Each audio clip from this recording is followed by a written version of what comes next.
Historic hailstorms have caused tens of millions of dollars worth of damage to agriculture, and some of the largest storms have had billions of dollars worth of damage to infrastructure and housing.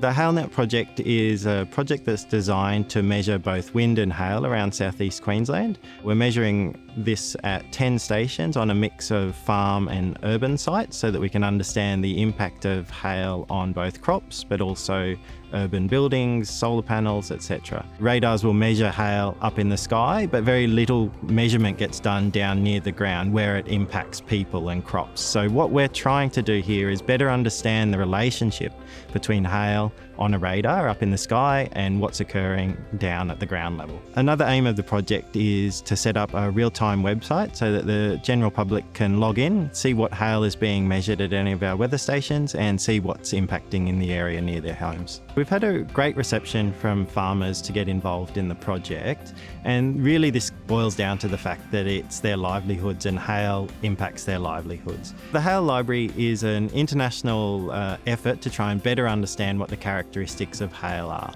It's a digital catalogue of what we've collected in southeast Queensland. We 3D scan it and then upload it for people to see and use. If you have large hail falling at your house, first of all, be safe. Okay, don't go outside if it's hailing, wait for it to end. Then if you see large hailstones, so 7 to 10 centimetres or greater, try and bag them very quickly. Individual bags, put them in your freezer, and then we'll get some scientists to come around and collect it from you.